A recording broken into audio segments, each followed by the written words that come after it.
कौसल्या श्रीराम की माता थी तो क्या, वह एक माता भी तो थी। जाने आगे क्या हुआ।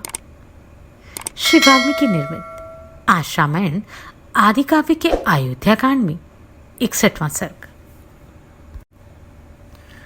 प्रजाजनों को आनंद प्रदान करने वाले पुरुषों में श्रेष्ठ धर्मपरायण श्री राम के वन में चले जाने पर आर्त होकर रोती हुई कौसल्या ने अपने पति से इस प्रकार कहा, महाराज, यद्यपि तीनों लोकों में आपका महान यश फैला हुआ है, सब लोग यही जानते हैं कि रघुकुल नरेश दशरथ बड़े दयालु, उदार और प्रिय वचन बोलने वाले हैं। नरेशों में श्रेष्ठ आर्यपुत्र, तथापि आपने इस बात का विचार नहीं किया कि सुख में पले हुए आपके वे दोनों पुत्र सीता के साथ वनवास का कष्ट कैसे सह सकेंगे। वह 16-18 वर्षों की सुकुमारी तरुणी मिथिलेश कुमारी सीता, जो सुख भोगने के योग्य हैं, वन में शीत और ग्रीष्म ऋतु का दुख कैसे सहेगी। विचार लोचना सीता सुंदर व्यंजनों से युक्त सुंदर स्वादिष्ट अन्न भोजन किया करती थी। अब वह जंगल की तिन्नी के चावल का सूखा भात कैसे खाएंगी, जो मांगलिक वस्तुओं से संपन्न रहकर सदा गीत और वाद्य की मधुर ध्वनि सुना करती थी। वही जंगल में मांसभक्षी सिंहों का अशोभन शब्द कैसे सुन सकेगी, जो इंद्रध्वज के समान समस्त लोगों के लिए उत्सव प्रदान करने वाले थे। वे महाबली महाबाहु श्रीराम अपनी परिध जैसी मोटी बाह का तकिया लगाकर कहां सोते होंगे, जिसकी कांति कमल के समान है, जिसके ऊपर सुंदर केश शोभा पाते हैं, जिसकी प्रत्येक सांस से कमल की सी सुगंध निकलती है, तथा जिसमें विकसित कमल के सदृश सुंदर नेत्र सुशोभित होते हैं। श्री राम के उस मनोहर मुख को मैं कब देखूंगी। मेरा हृदय निश्चय ही लोहे का बना हुआ है, इसमें संशय नहीं है, क्योंकि श्री राम को न देखने पर भी मेरे इस हृदय के सहस्त्रों टुकड़े नहीं हो जाते। आपने ये बड़ा ही निर्दयतापूर्ण कर्म किया है कि बिना कुछ सोचे विचारे मेरे बांधवों को कैकेयी के कहने से निकाल दिया, जिसके कारण वे सुख भोगने के योग्य होने पर भी दीन होकर वन में जा पहुंचे। यदि 15वें वर्ष में श्री रामचंद्र पुनः वन से लौटे तो भरत उनके लिए राज्य और राजकोष छोड़ देंगे, ऐसी संभावना नहीं दिखाई देती। कहते हैं कुछ लोग श्राद्ध में पहले अपने बांधवों अर्थात दौहित्र आदि को ही भोजन करा देते हैं, उसके बाद कृतकृत्य होकर निमंत्रित श्रेष्ठ ब्राह्मणों की ओर ध्यान देते हैं।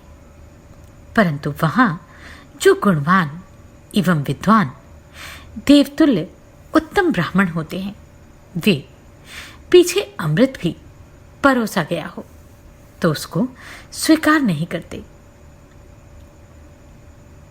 यद्यपि पहली पंक्ति में भी ब्राह्मण ही भोजन करके उठे होते हैं, तथापि जो श्रेष्ठ और विद्वान ब्राह्मण हैं, वे अपमान के भय से उस भुक्त शेष अन्न को उसी तरह ग्रहण नहीं कर पाते जैसे अच्छे बैल अपने सींग कटाने को नहीं तैयार होते। महाराज, इसी प्रकार ज्येष्ठ और श्रेष्ठ भ्राता अपने छोटे भाई के भोगे हुए राज्य को कैसे ग्रहण करेंगे? वे उसका तिरस्कार, त्याग क्यों नहीं करेंगे?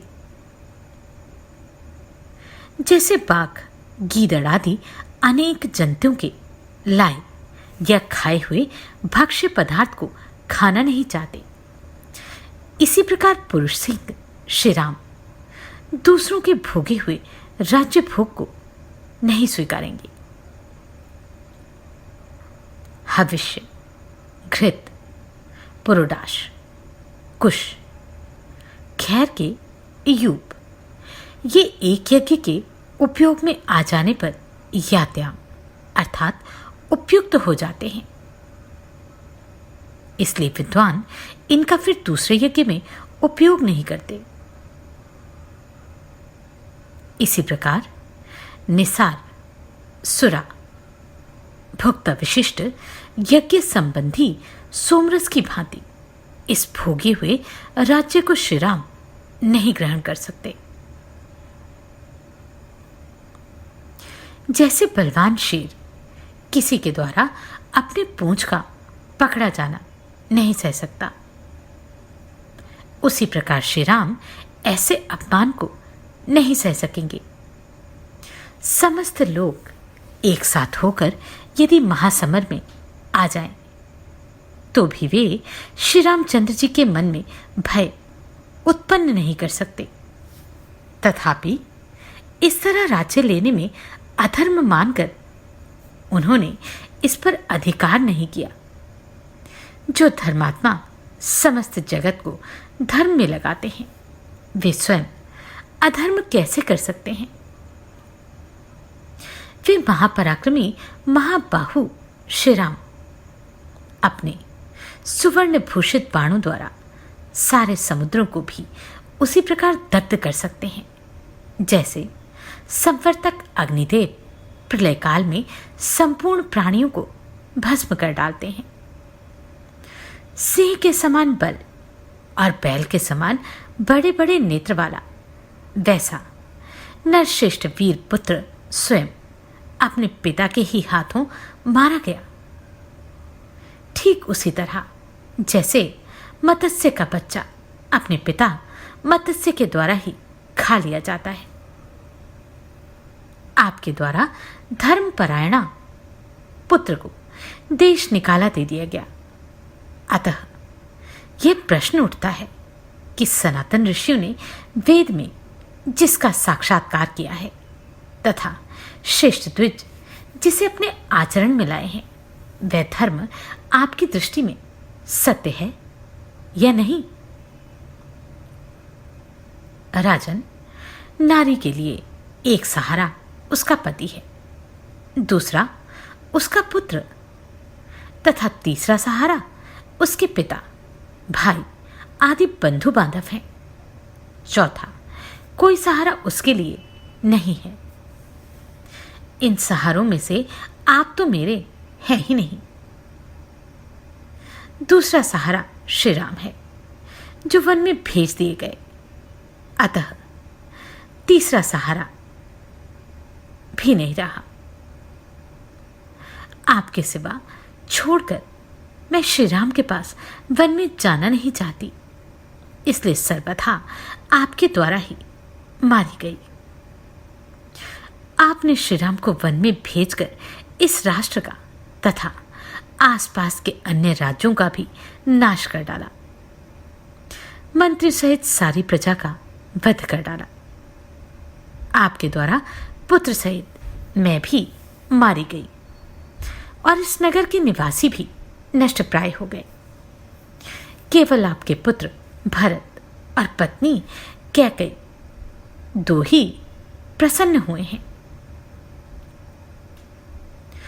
कौशल्या की यह कठोर शब्दों से युक्त वाणी सुनकर राजा दशरथ को बड़ा शोक हुआ।